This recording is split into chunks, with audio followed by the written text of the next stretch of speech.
आइए प्रार्थना करते हैं। स्वर्ग और पृथ्वी की सृजनहार पिता, इस मौका के लिए धन्यवाद देते हैं कि आपके पवित्र और सत्य वचन को सीखने जा रहे हैं। हमें समझने के लिए बुद्धि दे, यीशु के नाम से मांगते हैं, आमीन। प्रभु यीशु का मीठे नाम में नमस्कार दोस्तों। मसीह के साथ मेल और भ्रातृ प्रेम परमेश्वर का अभिप्राय है कि उसकी संतान एक हो। क्या वे सब एक ही स्वर्ग में इकट्ठा नहीं रहना चाहते हैं? क्या मसीह बांट गया है? क्या वह अपने लोगों से कटु विचारों तथा फूट के कूड़े करकट को पृथक करने से पहले अथवा कर्मचारियों के आपस में सहमत होने से पहले कि वे अपने मन, चित्त व समर्थ को उस काम पर जो परमेश्वर की दृष्टि में पवित्र है लवलीन करें? मेल से बल प्राप्त होता है, फूट से निर्बलता। एक दूसरे के साथ मिलकर मनुष्यों को त्राण के लिए काम करने से हम परमेश्वर के साथ काम करने वाले ठहरते हैं।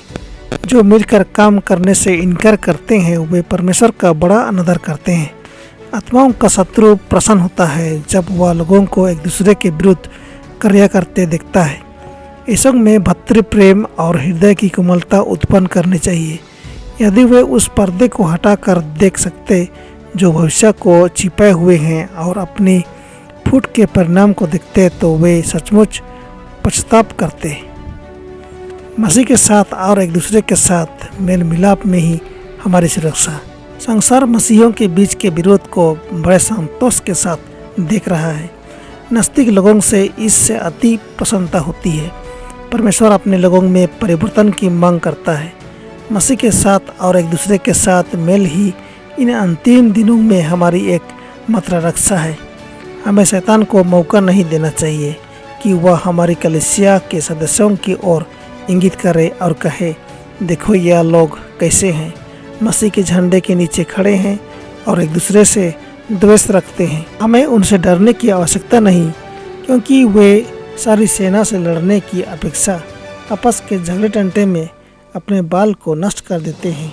पवित्र आत्मा के उतरने के बाद शिष्य लोग एक जी उठे त्राणकर्ता का प्रचार करते गए और उनकी मात्रा इच्छा यह थी मानव उद्धार। वे पवित्र जनों की सुखद सत्संग का आनंद लेते थे। वे कोमल, विचारशील, आत्मत्याग होते हुए सत्य के लिए किसी मूल्य पर भी बलिदान करने को तैयार थे। उनके एक दूसरे के साथ रोजाना संपर्क में वे मसीह के प्रेम को प्रकट करते थे। निस्वार्थ शब्दों तथा कर्मों से वे इस प्रेम की अग्नि को दूसरों में प्रज्वलित करते थे।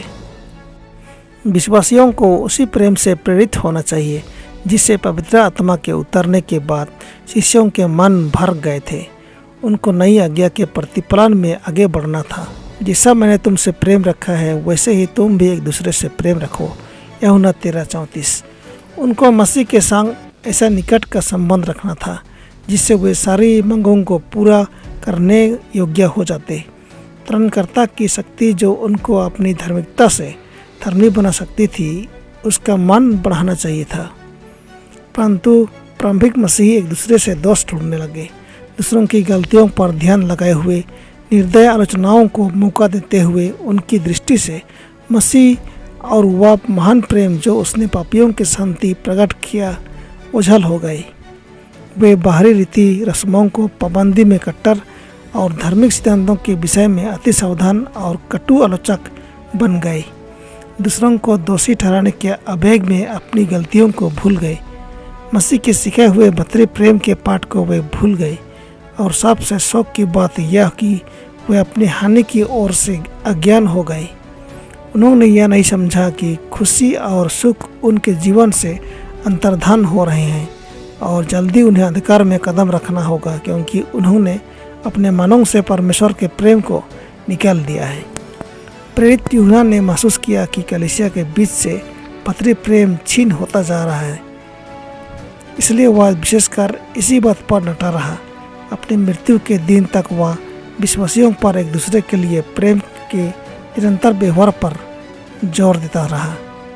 उसकी कलीसिया के नाम की पत्रियां इसी विचार से भरी पड़ी हैं। वह लिखता है, ये प्रियो, हम आपस में प्रेम रखें, क्योंकि प्रेम परमेश्वर से है।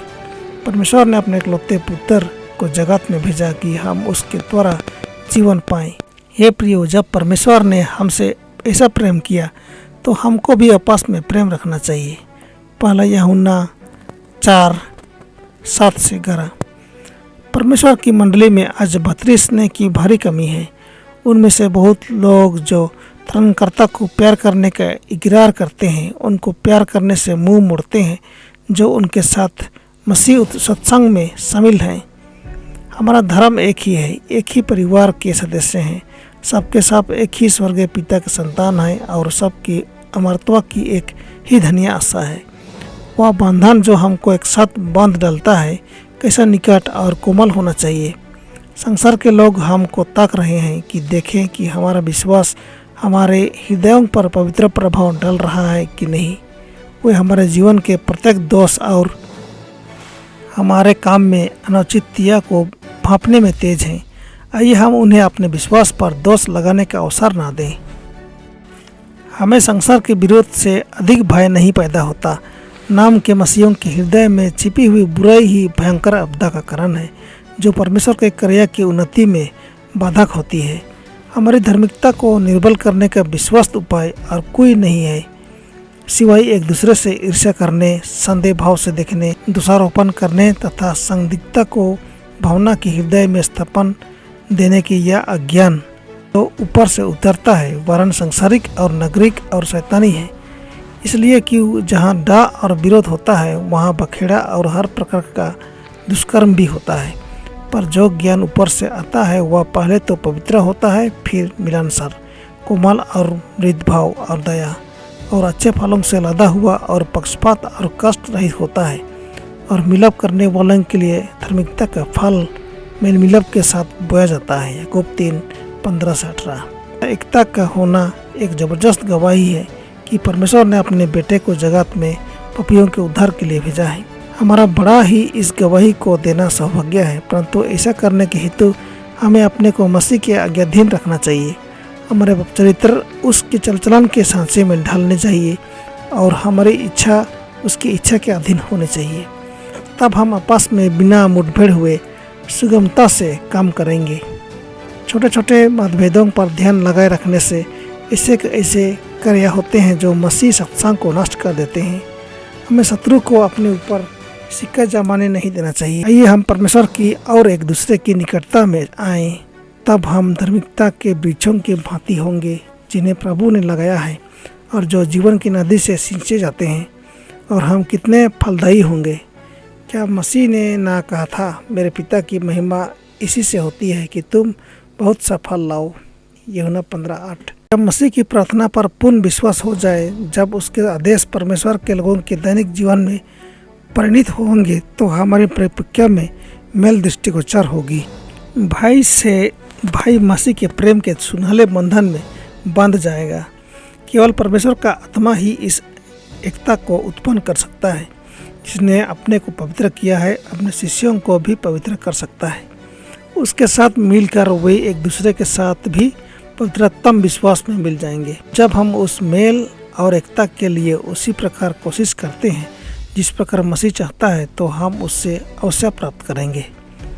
हमारी संस्था की ना बड़ी संख्या, ना बड़ी इमारतें, ना बड़ी आडंबर परमेश्वर को भाता है, किंतु निज लोगों के आपस के मेलजोल के काम, ऐसे लोगों के जो परमेश्वर के चुने हुए और निजी लोग हैं, जो आपस में मेल रखते हैं, जिनका जीवन मसीह में छिपा हुआ है। हर एक मनुष्य अपने अपने स्थान पर, अपने अपने मार्ग पर खड़ा होकर विचार करके वचन व कर्म में उचित प्रभाव डाले। जब परमेश्वर के सारे कर्मचारी ऐसा करेंगे, तब भी उसका कार्य पूर्णता व सिद्धता को पहुँचेगा। परमेश्वर खरे विश्वास और स्वस्थ मन के लोगों को बुलाता है। ऐसे लोग जो सत्य और असत्य में भेद रखते हैं, प्रत्येक को सावधान रहना चाहिए और यूहन्ना के 17वां अध्याय में दिए गए पाठों का अध्ययन करते तथा व्यवहार में लाते रहना चाहिए और इस समय के सत्य द्वारा अपने विश्वास की रक्षा करनी चाहिए। हमें उस आत्मसंयम की आवश्यकता है जो हमारी आदतों को मसीह की प्रार्थना के अनुकूल लाने में हमारी सहायता करेगा। मसीह के हृदय उसके शिष्यों द्वारा परमेश्वर के मनरात को पूर्णतः पूरा करने पर लगा हुआ है। यद्यपि वे जगत में तितर बितर हैं, फिर भी उनको मसीह में एक होना है। प्रभु परमेश्वर उनको मसीह में एक नहीं कर सकता जब तक वे अपनी राहें छोड़कर उसी राह ना पकड़ें, परंतु परमेश्वर उनको मसीह में एक नहीं कर सकता जब तक वे अपनी राहें छोड़कर उसकी राह ना पकड़ें। प्रभु आप सबों को आशीष दे। आमीन।